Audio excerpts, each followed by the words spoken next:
The first time I set eyes on him, I knew I wanted to know him. He was handsome, fit, and seemed athletic. The kind of guy who worked out and lifted weights, things that were quite foreign to me. I thought about these things and daydreamed about what it might be like to spend time with him. He was in the same economics class as me, and it was a giant class where nobody ever really talked to each other. Naturally, since the class was so boring, I spent most of my time glancing in his direction and letting my thoughts wander.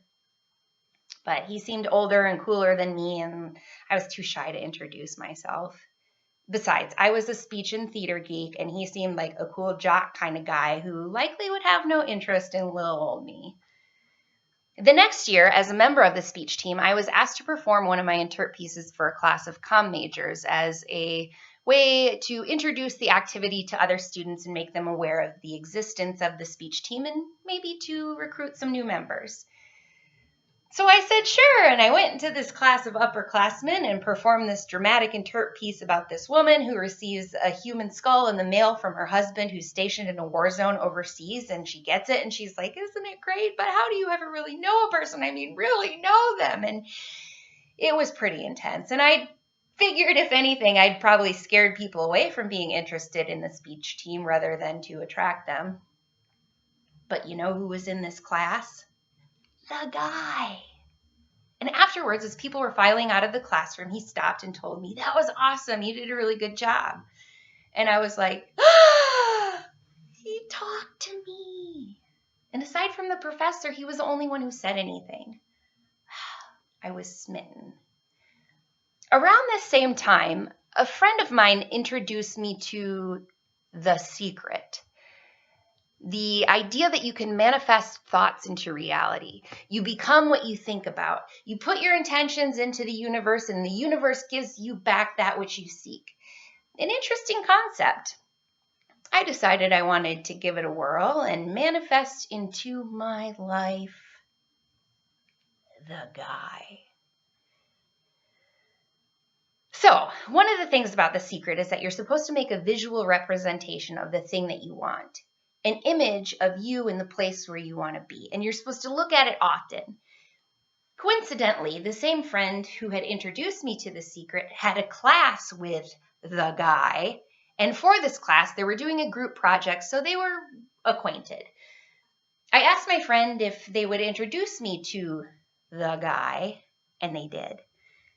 The guy remembered me for my performance in his class, which delighted me. We became Facebook friends, and I Facebook stalked him. For my visual representation, I printed out a profile photo of him in which he was on top of a mountain with his arms spread wide. I then printed a photo of myself in a similar scale and cut it out and pasted it into his arms. I know, it sounds kind of creepy, but I was trying to see if The Secret worked. So I pulled out this little craft project and put it in a place where I would see it often. I mean, I didn't want to put it in a place that was too obvious where other people would see it and ask about it. So I taped it to the back of a piece of decor that sat on a shelf above my toilet. And every day when I was on the toilet, I would reach up and grab it and stare at it so as to bring my manifestation into reality. And then I would put it back up and before demounting the toilet and going about my day. Fast forward later that semester, and we are cast in a play together.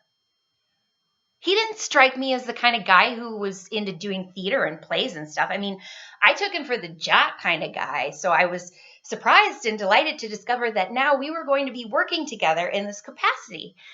Throughout the experience of doing the play together, we got to know each other. He had a great sense of humor. He was smart. He was an excellent writer. He loved Halloween as much as I did. And he was gorgeous.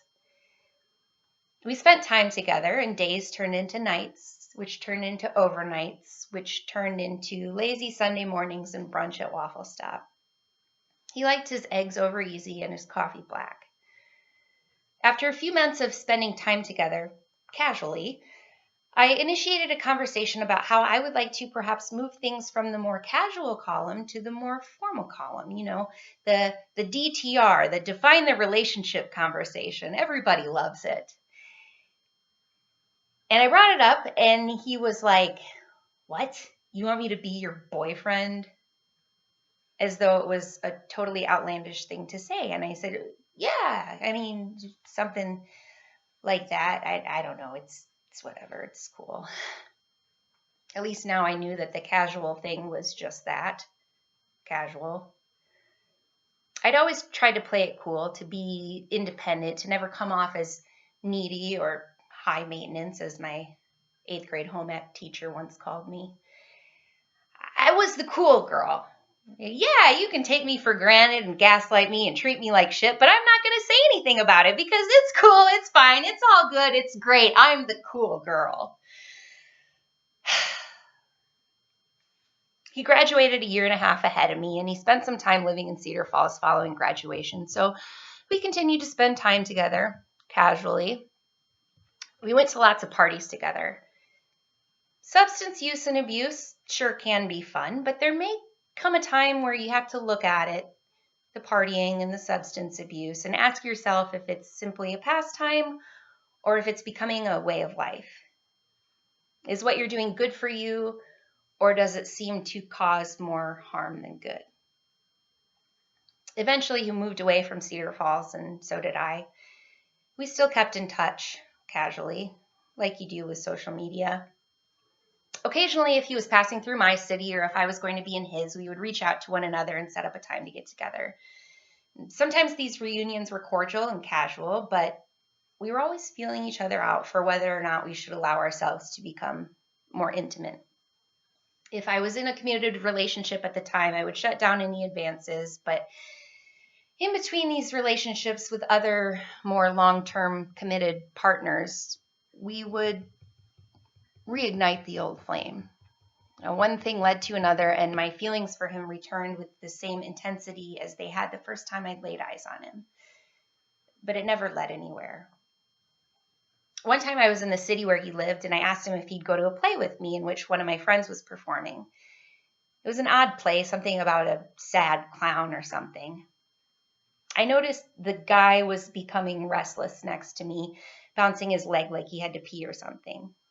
He excused himself to go to the bathroom, even though it was in the middle of the first act, and I assured him that intermission would be coming soon. He just dipped out beforehand. When intermission arrived, I exited the theater and looked for him in the lobby, but he was nowhere to be found. I texted him, "Where are you?" And he said he had to go. He had to meet someone and get something, and that he'd come back afterwards to pick me up when the play was over. Rude. I found out later he was going to buy some illicit substances. Whatever, dude. I guess if your drug dealer can meet you now, you gotta go. Go get them drugs. Right in the middle of the play. God, it pissed me off.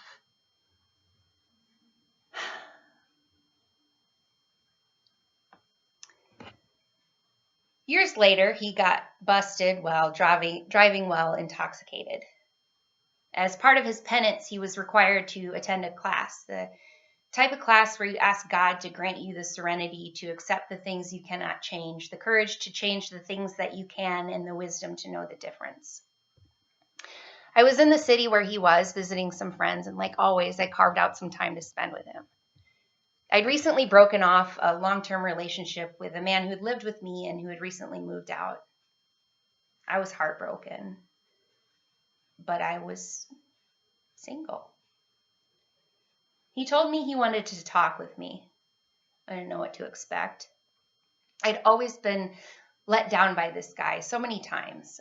I kept opening myself up to the possibility of being with him, but I was always consistently, time after time, disappointed and hurt. I was always giving without receiving.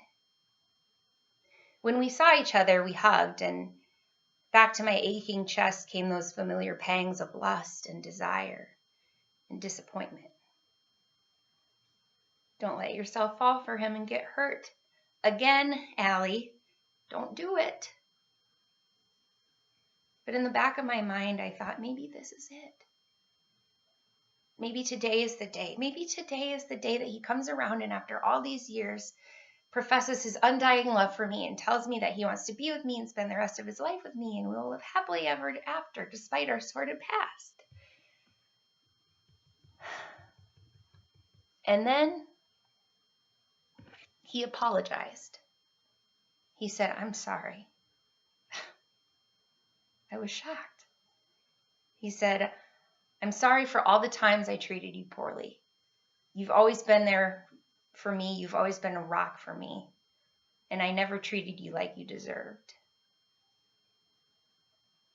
And that's what I needed to hear.